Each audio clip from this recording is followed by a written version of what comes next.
Hi, my name is Karen Craig, and I'm a commercial realtor with RCR Properties here in Katy, Texas. And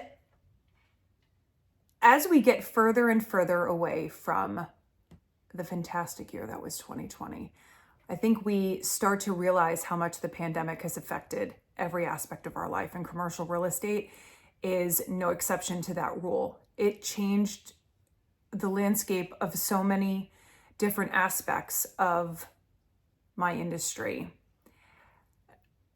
Some really good things came out of it. A lot of innovation and opportunities for innovation came out of it.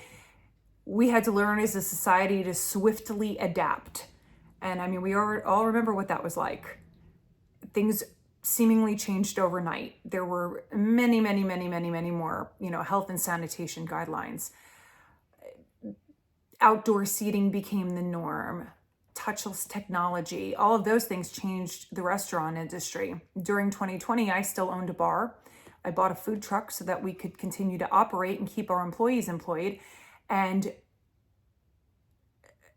the things we had to do to change our business seemingly overnight, I look back on it and it's amazing how swiftly we were able to adapt. But it's good. Humans adapt, and many of us did. But other things changed. Even now, and we'll talk about hybrid and work from home in a moment, but think about all of the companies that are really popular. Think about your social media feeds and all of those small businesses that now have this great opportunity through the use of social media to promote their web brands that don't necessarily have a storefront. And think of things like Amazon, that we order so much more now than we did before.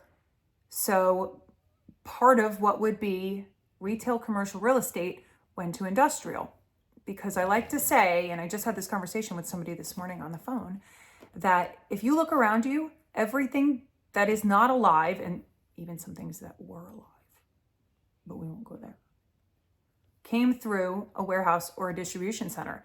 And that changed immensely due to the pandemic. Amazon, you see those warehouses popping up everywhere. I can think of 5 right off the top of my head in the Houston area that since 2020 have arrived here. And all of the things that we order need places to go. They need to be stored, they need to be sorted, they need to be distributed. So industrial changed. Retail changed because less storefronts. A lot of businesses went out of business during 2020 because people weren't allowed to go out. We were forced to close, and that's really, really sad. But the biggest change for commercial real estate that I think, besides industrial, would be the office market. And I have other video materials to talk about this really in depth, but we are seeing the hybrid work model has led to a redefinition of office in general. So what your offices look like, how you're using them, where they are, what they're built from. Sustainability is important, flexible leases, co-working, all of these, team building areas and offices and co-working hubs that look like spas, because people want to feel comfortable when they go home or when they go to work. Because they're used to working from home. And they want that comfort, they want that stability. So while the pandemic was awful, we are all learning to adapt to it, and we're learning to adapt to our new way in life, and commercial real estate is no exception. Have a great day, everybody. Thanks for listening. Like and subscribe, and drop me a comment or make an appointment to talk to me.